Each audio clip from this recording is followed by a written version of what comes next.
Merci pour la question. Je vais vous dire que c'est la 5e décision importante et salutaire du chef de l'État. Si vous voulez, je peux rappeler. La première décision, c'est la dissolution de la coalition FCC-Cash. Deuxième décision, c'est l'appel aux consultations. Troisième, la mise en place de l'Union sacrée pour la nation. Quatrième, la mise en place du gouvernement. Et le premier travail du gouvernement, c'est la décision du chef de l'État déclarant l'état des sièges. C'est une décision très importante et capitale qui va changer un certain nombre de choses par rapport à ce qui se passe ou à ce qui s'est passé dans ces coins où il a déclaré l'état d'urgence. Ça veut dire que c'est une décision exceptionnelle. Une décision exceptionnelle avec des actes aussi exceptionnels. Ça veut dire qu'aujourd'hui, le gouverneur qui sont dans les frontières peut dire aujourd'hui, nous pouvons fermer les frontières avec le Rwanda, avec l'Ouganda, avec le Burundi. Pour ça, parce que nous devons rechercher la paix. Il y a eu des choses qui se sont passées. Maintenant, avec cette décision, nous allons éradiquer, bien entendu, ces milices et en amont. Donc, le FARDC va faire le travail. Et je ne suis pas là pour dire ils vont faire ceci, faire cela. Et de l'autre côté, en aval, je pense que le peuple autochtone, les leaders de ces coins, doivent aussi mener un dialogue. Parce que vous savez, le président de l'Assemblée nationale, il n'a pas dit ça dans le vide. Les acteurs de la société civile ont déjà dit ça avant lui. Mais maintenant, il appartient aussi, si ces autochtones veulent la paix, ils doivent faire un dialogue. Et moi, je connais un qui connaît mieux ce mouvement. Il s'agit de celui que vous avez surnommé le pacificateur. Donc, il est temps aujourd'hui de lui accorder cette liberté provisoire pour qu'il puisse dialoguer. Il y a le Pai-Pai, il y a les Rubérois, les Nyarugabo, il y a le Bahati, le Moïdozangi, le Moussa, tout ce monde-là, le Paloukou, pour qu'il puisse mobiliser la population, pour que cette population soit derrière le FARDC. L'exemple que je peux vous donner, vous voyez à l'époque de M23, Mamadou Ndala, quand il avançait, il était accompagné par le peuple congolais, donc les gens de l'Est. C'est une décision qui va apporter des solutions et ramener la paix, parce qu'il y a 20 ans, nous vivons cette situation, mais au moins le président Félix Antoine Tshisekedi Tshilombo, avec son gouvernement, ils ont osé de déclarer l'état des sièges pour ces parties de la République. C'est l'article 85, 144, 145. Je crois qu'il n'a pas ramassé ça dans la rue. C'est dans la Constitution. Et la déclaration de l'état d'urgence, c'est un état d'exception.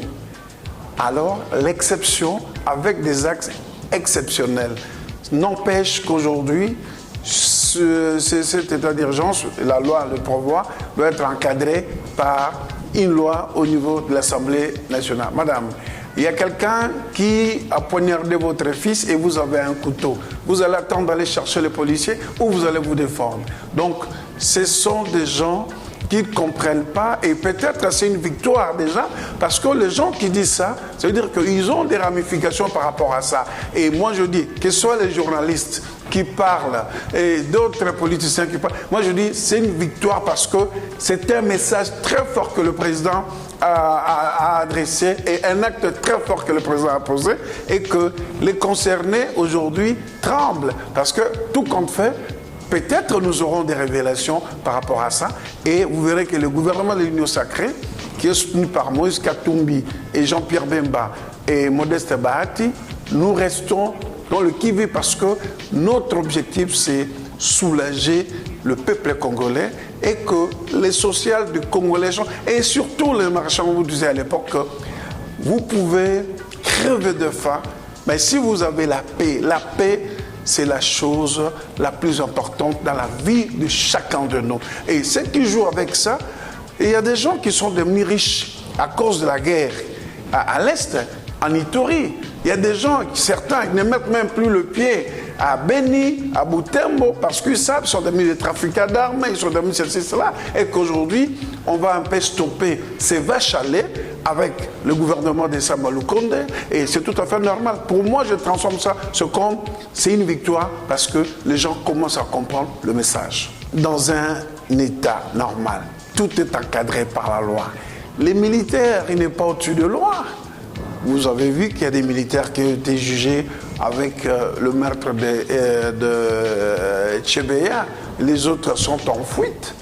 Donc, c'est une responsabilité exceptionnelle qu'on a donnée aux militaires. Mais les gens qui sont devenus riches, peut-être des cas exceptionnels. Certains militaires qui vendent les munitions, qui détournent les rations des militaires. Mais le problème vient du gouvernement. L'argent qui est affecté, ça vient du gouvernement. Est-ce que cet argent arrive et tout ce qu'ils faisaient là-bas? Donc, c'est ça le problème. Et deuxième chose, en dehors de ça, s'il n'y avait pas de ramifications, tous les vaillants généraux qui ont combattu à l'Est, où sont-ils? Ils sont morts. Il faut se poser la question, pourquoi ils sont morts? Mamadou Ndala, Baouma et Général Mbouzamabe, à chaque fois qu'ils avançaient, il faut replier, il faut faire ça. Donc, c'est quelque chose qui nous a été imposé, tant en interne et en externe. Et nous demandons aujourd'hui aux Congolais, nous n'avons pas un autre pays, nous n'avons que le Congo. Il n'y a personne qui aimera les Congos plus que nous. Il est temps que les Congolais comprennent, sous le leadership de notre président Félix Antoine Tshisekedi Tshilombo et ses partenaires privilégiés, Moïse Katumbi, Jean-Pierre Bemba, Bahati et les autres qui sont au niveau de l'Union sacrée pour la nation, de soutenir notre armée et que toute la population congolaise dénonce les gens qui sont en train d'entretenir ces rébellions pour détruire notre pays. Madame, j'ai toujours une très mauvaise considération du fonctionnement de nos assemblées provinciales. Je suis celui qui pense que quand vous essayez quelque chose et que ça fonctionne pas, il faut changer. Je veux voir qu'aujourd'hui, le fonctionnement de nos assemblées provinciales ont démontré des limites. Les députés provinciaux sont devenus des racketteurs. Le gouvernement ne fonctionne plus comme il devait fonctionner pour faire avancer la province.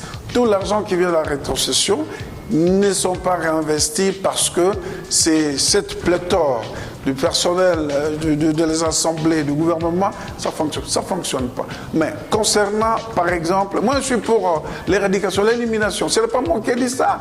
À l'époque, le procureur général, après la Cour suprême de la République, avait même demandé au président de surseoir l'élection des sénateurs parce qu'il considérait qu'il y avait des faits de corruption. Il a traité nos députés provinciaux de corrompus et les sénateurs de corrupteurs. C'est-à-dire qu'il y a un problème qui se passe. Est-ce que nous allons continuer dans cette direction-là?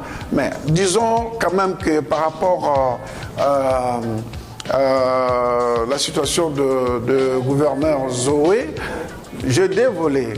Le premier volet, est-ce que quand l'Assemblée se réunit, le gouverneur Zoé avait été notifié par cette convocation. Je sais qu'il est ici à Kinshasa. Est-ce qu'il avait écrit à l'Assemblée provinciale son empêchement et qu'il puisse se reporter?